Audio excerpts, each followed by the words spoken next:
All right, welcome back, everyone. I'm doing another one of the podcast styles because, again, I'm trying to make this easier, but faster. Be able to put it out faster. Excuse me. This was supposed to be part of the Halloween thing, but since it ran past Halloween, because I'm an adult and I have a job, and it's extremely taxing on my body, I can only do so much. But this is a kind of video series that they have on Netflix. I think it's called Haunted, I believe. But anyway, before I get started, I wanted you to know that it is a thing that people who experience abuse are more likely to see apparitions in their life than people who are not abused. Fucking garbage truck. Anyway, so this particular guy that we're looking at the screenshot of right now, this particular guy has a really hard time fitting into school, if I remember correctly, gets shunned a lot, has kind of an abusive household where he's often neglected, and sees a ghost in his closet and follows him throughout his life and stops finally following him when he finally meets a woman that he gets married to, and he is able to tell the ghost lady to fuck off. Well, I find this intriguing because given the information that psychologically speaking somebody is more liable to see apparitions if they have gone through abuse, this makes total sense. It's almost like psychologically he has created this woman in white, as the episode is entitled, this ghostly figure, as a means of getting attention and perceivably being more important than he might actually be. Not to say that he's not relevant or unimportant in his life, but it's basically a way of trying to feel like you're more important than you are, giving you like a sense of purpose or something like that. So he goes on through this and he tries to get attention. I believe, tries to get the attention of his classmates, and he is ostracized by his classmates. It's almost like having an imaginary friend because no one will talk to you, but instead of doing that, he takes the route of saying that his imaginary friend is dangerous and demonic and haunting him to try and get the sympathy coups and be coddled by not only his peers in his school, but also by the teachers and the faculty at his school, as well as his parents, to no avail. So I find this particularly not ironic, but interesting that the ghost doesn't go away until he meets the woman that he's going to get married to, and then he's finally able to tell the ghost to fuck off. Well, what I really think is the issue in that is that he's created the ghost as a means of dealing with his ostracization. Moving on to the next one. This one in particular, I do have a warm spot in my heart for. This was actually about two sisters growing up with basically serial killers for parents. And it was the father and the mother were engaging in, I don't know how many people that they murdered, but they did murder people and leave them out in the... They lived in a rural area out in the wilderness, and they would get passerbys and bring them to their home, and then they'd kill them, and then they'd leave them out in the forest for the wildlife to consume their bodies and, leave them without trace.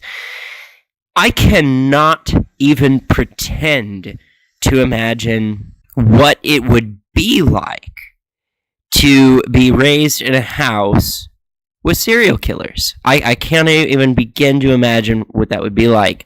But it's very interesting. A lot of this story in this series is called, it's episode 2, Slaughterhouse.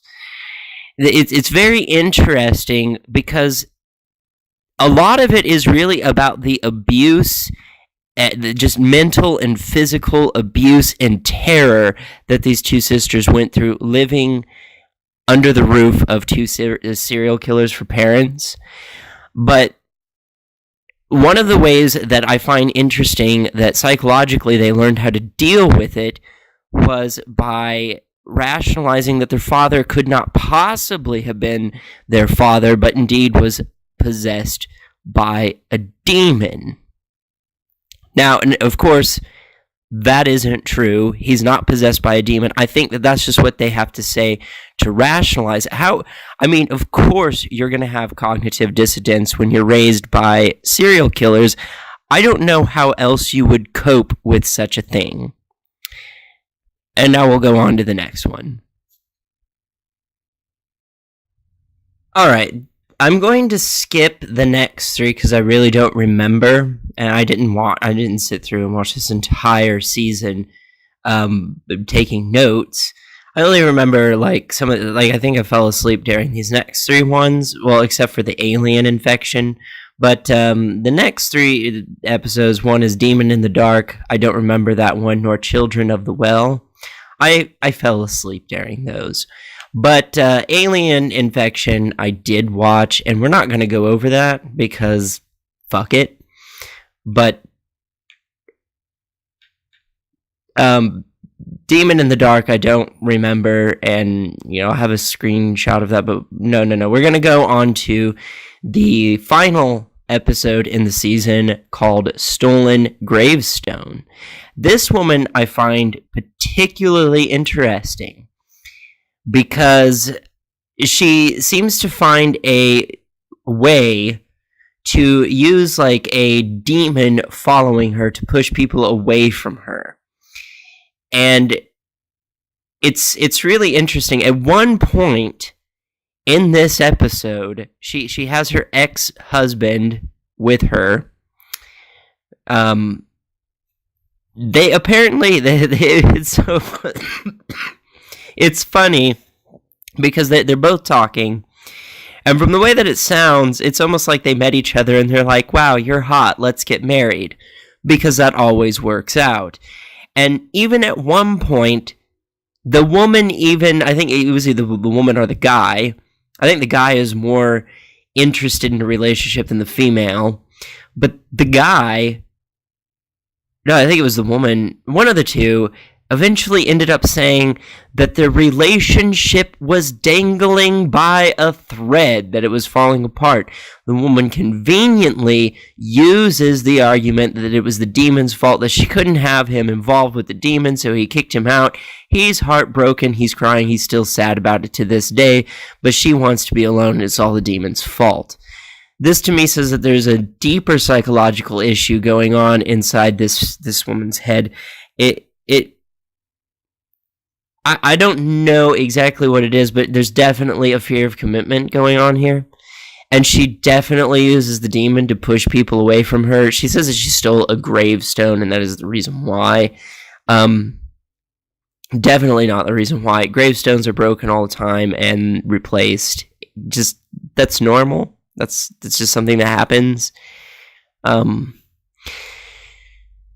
I do think the psychological position, though, of using a demon to push people away from you and blaming it on the demon. Well, it's not me pushing you away from me. It's the demon doing it. So it's like it's almost like I don't want to have to break your heart, so I'm just going to blame it on, my imagination. But the thing about it that's really interesting through all these stories is these people are so convinced that this stuff is real, convinced to the point where when not just talking about the abuse that they've gone through as children, but talking about the ghosts and the demons or the aliens, whatever, that are fucking with them, causes such emotional turmoil, it brings them to utter tears. And I have to wonder, from a psychological aspect, what is it that gets inside of a person's brain where they think that their apparitions are so realistic in their mind is that it causes them to have an emotional response? I even remember watching one of these episodes where the story just kept getting juicier and juicier and juicier, and I felt like if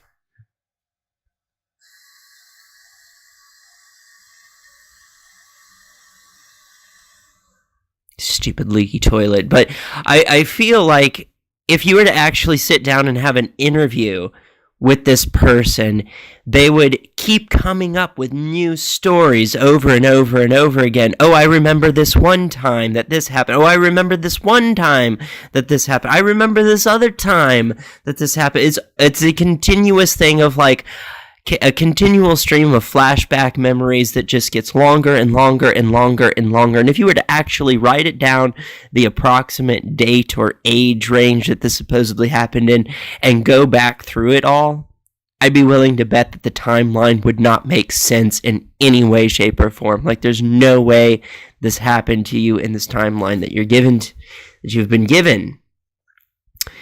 But the fact that it affects them so traumatically that they actually fear for it and cry over it, I think is something that should be investigated by psychologists and neurologists.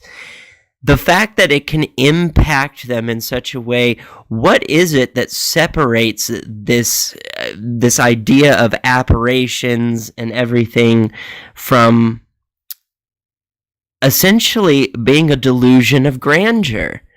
I don't see what separates the two. Because any time that scientists or anybody has gone to investigate these claims of the supernatural, we always end up empty-handed. So I mean, you know, you're always going to have people that say, well, I've had experiences. And as I had to explain to a person before, well, the burden of proof is on the person who is making the proclamation that these things are real. And if they say, well, I can't give you proof, it's just a feeling that I have, well, that falls under the category of a belief. And the very definition of a belief is that you think something is real without indisputable evidence. You have no indisputable evidence, but you think that it's real. That is the actual definition of a belief. And then you want people to go in and prove it. Well, nobody's ever actually there's the thing that makes leprechauns even remotely real, or Santa Claus even remotely real, is that the proclamation of people saying that it exists or saying that they've seen it. But then when we actually go and try to record and document these, like I could say that there is a rare lizard out there that is only female that reproduces homosexually. And people could say, no, I don't believe it. But there is, and we can actually go out there, find the species, document them, record them, and show it to the entire world and say, no, actually, that is an actual species. By the way, there is a species of lizard that does reproduce homosexually as female. I forget what they're called. They're a tiny little lizard, but they exist. The thing with these apparitions, these ghosts, these demons, blah, blah, blah, blah, blah, etc., is that we don't have any documented proof that they exist. And then you have the conspiracy theorists, the truthers, I guess, if they want to call themselves that, say, well, there is evidence, but the government hides it from you. To what point and purpose would they do this? There is no reason to hide that from the public if it is an actual thing that exists in reality. The HIV virus is a prime example of that. The HIV virus, you can't see it, you don't know what it is, and when it does strike, you don't actually see the effects of the HIV. What you see is the effects of viruses and bacteria that have infected the person's body when they've acquired full-blown AIDS, acquired immune deficiency syndrome. Autoimmune deficiency syndrome, my bad. So we don't necessarily know that the HIV virus is there until we draw out their blood and we find the little weird virus and identify it. But essentially the government could have come along and said, oh, we don't know, and hidden that information from the public. And we're just seeing that these people were just dying from random illnesses that nobody else is affected by. So, no, there would be absolutely no reason to hide evidence of ghosts and aliens and demons from the public. There's absolutely no reason to do that. if they were to actually exist, we would publish them. We would document them, we would publish them, we would show them. But every time we investigate into them, we find out that there's something else going on. And I'm sure many of the skeptics out there would love to believe that they're real. It would make the world, certainly would make the world more interesting if they were real. But every time we go to investigate them, it turns out that it's fake. Or not that it's fake necessarily, but there's a more rational, more reasonable explanation behind everything that's been going on, rather than, oh, it's a ghost, or it's a demon, or it's aliens. So I found this series to be very interesting, and it does back up the psychological proclamation that people who are abused are more likely to see apparitions than people who are not abused. And so I find that very fascinating and very interesting. It's on Netflix. It's a Netflix original. It's called Haunted, if you want to check it out. I am not promoting this in any way, shape, or form. I like creepy things. I find them interesting, just like it. But I did find a psychological element in this to be interesting, is that that is an actual thing that I think I've said it 50 billion times, so I'm not going to say it again. But I am going to conclude this, so like, share, subscribe, comment, hit the bell button on any channel you're subscribed to. And with that, I'm out.